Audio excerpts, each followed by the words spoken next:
पंजाब के रण में आपको सबसे ज्यादा चुनौती किससे है? अकाली दल से, कांग्रेस से या बीजेपी से? और ये तो आपसे, मतलब आप आजकल पंजाब में ज्यादा टाइम देते हैं। पता नहीं, अभी तो किसी की चुनौती दिख नहीं रही है। अच्छा, आप चुनौती में मानना नहीं चाह रहे हैं किसी को? है नहीं, कांग्रेस आपस में, इसको पंजाब में लोग कहते हैं ये तो झगड़ा पार्टी है। हाँ। बीजेपी को तो कांग्रेस पंजाब में कोई सीरियसली लेता नहीं है कभी। बीजेपी के तो कैरेक्टर को समझते हैं लोग। एसएडी ने जिस तरह की हरकतें 10-15 साल सरकार में रह के की, अभी भी मैं जाता हूं, लोग बहुत नाराज हैं। मतलब हमसे भी मान लीजिए कोई गुस्सा है ना, वो एसएडी को वोट नहीं देना चाहता। ऐसे लोगों से मैं मिलता हूँ। नहीं, इसी से जुड़ा हुआ एक सवाल और है, वो मैं पूछ देता हूँ कि आपने कहा कि पंजाब में बीजेपी को कोई सीरियसली नहीं लेता है। ऐसी बंगाल में, क्योंकि मैं इससे पहले वाले चुनाव में भी गया था, उससे पहले भी, अभी लास्ट चुनाव जो है उसमें भी गया, तो पहले लोग ऐसे कहते थे कि बीजेपी को बंगाल में कोई सीरियसली नहीं लेता और बीजेपी यहाँ कभी आ ही नहीं सकती है। ऐसा हो गया। इसी से जुड़ा हुआ एक चीज और जोड़ दे रहा हूँ, क्योंकि जितने बॉर्डर वाले राज्य हैं उसमें एकमात्र अब पंजाब बचा हुआ है। तो ये भी चर्चा चल रही है कि एक ही राज्य बचा हुआ है जहां बीजेपी की नजर है, और इस तरीके से चले कि अब की बार पंजाब की बारी। हाँ। इस तरीके से चर्चा चली। देखो, जब भी चुनाव लड़ते हैं, अभी जिस पार्टी के बारे में कहा जाता है कि वो जहां किसी की नहीं चलती वहां भी चला लेती है, तो उस पार्टी का ये भी सच है कि उसी के राष्ट्रीय अध्यक्ष अपनी सीट पर बुरी तरह से चुनाव हार गए। तो इलेक्शन में क्या होगा, कैसे होगा, इलेक्शन के डे पर क्या चीज काम करेगी, यू नेवर नो। लेकिन आज की तारीख में पंजाब में भारतीय जनता पार्टी को, इनफैक्ट मोदी जी को लेके नेगेटिविटी है वहां पे, क्योंकि मोदी जी ने 2-3 काम ऐसे कर दिए। भाखड़ा डैम पर कब्जा करने की कोशिश, पंजाब के राइट्स कम करने की कोशिश की, फिर चंडीगढ़ यूनिवर्सिटी में, फिर चंडीगढ़ सिटी में। तो पानी से लेके चंडीगढ़ की पॉलिटिक्स करने में, चंडीगढ़ यूनिवर्सिटी की पॉलिटिक्स करने में, हर एक चीज़ में मोदी सरकार केवल और केवल एंटी पंजाब स्टैंड लेके रही है। तो उसको लेके लोग, लेकिन कांग्रेस को लेकर के इतना कंफ्यूजन क्यों है? कभी आप लोग साथ रहते हैं, कभी सीजेपी के प्रोटेस्ट के टाइम पे आपने बोल दिया बीजेपी कांग्रेस एक है, मतलब ऐसा क्यों? संजय सिंह आतिशी ने भी इनफैक्ट पोस्ट किया था। देखो, सीजेपी का प्रोटेस्ट ऐसा प्रोटेस्ट था जिसमें हम एज ए पार्टी साथ खड़े थे कि भाई हमारी पार्टी इन प्रिंसिपल इस आंदोलन में साथ है। कांग्रेस को लग रहा था कि हमें अपनी दुकान चलाने के लिए अपने झंडे का अपना आंदोलन करना है। मेरे को कांग्रेस सही है या फिर गलत है? मुझे लगता है अगर कोई जनता आवाज उठा रही है तो उसमें पॉलिटिकल बैनर की जगह जनता के साथ खड़े हो। वो कांग्रेस ने गलत किया। लोकसभा चुनाव में साथ थे, उससे पहले, उसके बाद तो साथ नहीं। राहुल गांधी को पीएम आवास के बाहर जाकर वो जो धरने पर बैठ गए थे, वो नहीं करना चाहिए था आपके हिसाब से? मेरे ख्याल से राहुल गांधी जी को यही कहना चाहिए था कि इस देश के जो युवा आवाज उठा रहे हैं मैं उनके साथ हूँ, उसके लिए कुछ करते।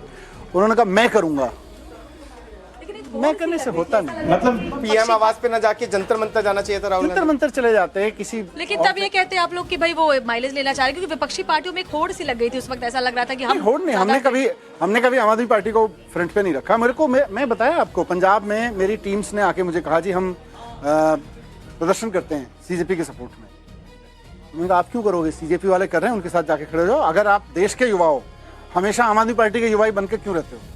आज देश के युवा जंतर मंतर पे खड़े हैं, जहां प्रोटेस्ट कर रहे हैं, आप खड़े हो उनके साथ में। जरूरी थोड़ी है कि हर जगह आम आदमी पार्टी का झंडा चमकाया जाए। लेकिन इस प्रोटेस्ट ने विपक्ष को बहुत मुखर कर दिया। हम देख रहे हैं उसके बाद से कोई भी मुद्दा हो, तमाम पार्टियां, समाजवादी पार्टी, जनता का कांग्रेस गुस्सा, या आम आदमी पार्टी भी, एक लगता है जैसे एक जोश भर गया विपक्षी पार्टियों के अंदर। इस प्रोटेस्ट ने जनता के गुस्से को रिसरफेस कर दिया है। उससे पहले हाँ, विपक्ष तो आवाज ही उठाता है, कई बार ऑडियंस मिलता है उसको, कई बार नहीं मिलता है। लेकिन जनता खुद जब ऑडियंस देती है, और जिस तरह से यूथ ने क्रिएटिविटी के साथ में किया, वो अमेजिंग था। चलिए एक सवाल ले लेते हैं हम। हाँ, एक सवाल ले लेते हैं। इन चेहरों को देखकर सिसोदिया जी को कौन सी बात याद आती है? कुमार विश्वास है, योगेंद्र यादव है, प्रशांत भूषण है, राघव चड्ढा है। कुमार विश्वास से शुरुआत। अच्छे लोग हैं सब। योगेंद्र यादव सबके साथ अच्छा दौर जिया है। मतलब इनमें से किसी के साथ मेरी कोई कड़वी याद नहीं है। कुमार विश्वास पारिवारिक मित्र रहे हैं। योगेंद्र यादव जी से मैंने बहुत सीखा समझा है, क्योंकि वो राजनीति को जिस तरह से और आंदोलनों को या ओवरऑल रिसर्च को लेके, प्रशांत जी एक आवाज रहे हैं देश की। राघव चड्ढा युवा हैं, आवाज उठा रहे थे देश के लिए, अच्छा था। अब बीजेपी में चले गए हैं, मुबारक हो उनको। अच्छा, इनमें से किसी से अब बात होती है कि नहीं? प्रशांत जी और योगेंद्र जी तो अभी मिले ही थे यहाँ पे जंतर मंतर। इतना कड़वाहट लेकर क्यों निकले सभी लोग? मतलब मुझे तो लगता है कि कुमार विश्वास जब तक आम आदमी पार्टी में थे तब तक उनके लिए आम आदमी पार्टी मनीष सिसोदिया, अरविंद केजरीवाल से दुनिया में बेहतर कोई नहीं था।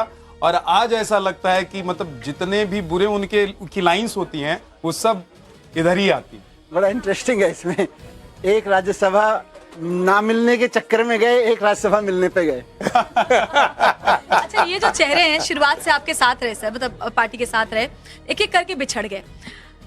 एक पत्रकार, मतलब एक ऐसे नहीं कि आप आम आदमी पार्टी में, क्योंकि आप न्यूज रूम में हैं, सच बताइएगा, क्या कभी ऐसा मौका आया आपको लगा कि मुझे भी इनकी राह अपनाकर अब अलग हो जाना चाहिए? कभी एक पल के लिए मुसीबतें आई, जेल में गए, तमाम आरोप Actually, लगे, मतभेद हुए केजरीवाल से कुछ? अगर मुझे लगता मुझे फलाने पदों पे बैठना है, फलानी सीट चाहिए, फलाना पद चाहिए, एमपी बनना है, यार जब घर से निकले थे तो पद बनने के लिए नहीं निकले थे जिस दिन। और मैं उन लोगों में से हूँ जिन्होंने ये सोचा था कि आम आदमी पार्टी जैसी पार्टी बननी चाहिए। ये आइडिया है। आम आदमी पार्टी मनीष सिसोदिया को क्या पद देगी, क्या सीटें देगी, ये लड़ाई में मैं हूं नहीं। इस लड़ाई में जो फंसेगा वो दुखी होगा। घर वालों ने नहीं कहा कि जेल तक जाना पड़ गया, मतलब छोड़ो, पहले ही सही थे? कहा कभी? कहा घर वालों, मतलब सच कहिए। मैं आपको 2 इंसिडेंट बताता हूँ। मेरे जेल में जाने के बाद मेरे बेटे से ज़्यादा संवाद तो होता नहीं था, वो बाहर था, तो मैं एक बार उसको एक चिट्ठी लिखी कि मुझे दुख होता है। एक फादर के रूप में, वो टीनेज बच्चा था, कॉलेज गया ही था, तो उसने जो मुझे चिट्ठी लिखी वापस, वो मेरे लिए बहुत, मुझे ऐसा लगा कि उसके वर्ड्स थे कि अगर आप जेल में रह के मेरी चिंता करोगे तो मेरी देशभक्ति पे सवाल उठाओ। तो अब आपको इससे ज़्यादा फैमिली क्या चाहिए? फिर मैंने, जब मेरे पास इस तरह के ऑफर जेल में भी आने लगे कि आप छोड़ दो, तो मैं हर हफ्ते अपनी वाइफ से मिलने आता था। तो एक दिन मैंने कहा यार अगर मैं ऐसा सोचूं भी तो इन वॉलंटियर्स को क्या मुंह दिखाऊंगा? तो मेरी वाइफ ने मुझे कहा कि आप वॉलंटियर्स को छोड़ दो, अगर आप छोड़ोगे अरविंद जी का साथ, इसका साथ, तो मेरे को क्या मुंह दिखाओगे? कुछ बयान हैं जो इसी से जुड़ा हुआ, कुमार विश्वास इन लोगों से जुड़ा हुआ बयान आज टीवी पर जब जंगपुरा का निर्णय आया और सामने दिखाई दिया कि मनीष हार गया, तो सदा तटस्थ रहने वाली और राजनीति से विरत रहने वाली मेरी पत्नी जो है, उसकी आंख में आंसू आ गए, वो रोने लगी, क्योंकि उसी से उसने कहा था कि अभी तो है ताकत, और उसने कहा था भैया ताकत सदा तो नहीं रहती। आज टीवी पर जब ठीक, क्या कहेंगे आप? ये आपके चुनाव हारने के बाद इनका बयान आया था। ठीक है, सबका सम्मान है, मैं भी सुनता रहता हूँ बहुत सारी चीजें। लगता है कभी कि क्या भाई तुम तो साथ में थे, साथ संघर्ष किया था, अब तुम ऐसी बातें करते और हो? बचपन के शायद आपके दोस्त मेरे ख्याल से कुमार विश्वास रहे हैं। बचपन के तो नहीं थे, बट हाँ एक ही शहर में थे हम। हाँ। लोग साथ आएंगे जाएंगे, लोगों से पर्सनल रिश्ते की मोहब्बत है, मिशन की मोहब्बत नहीं है, मिशन से मोहब्बत है।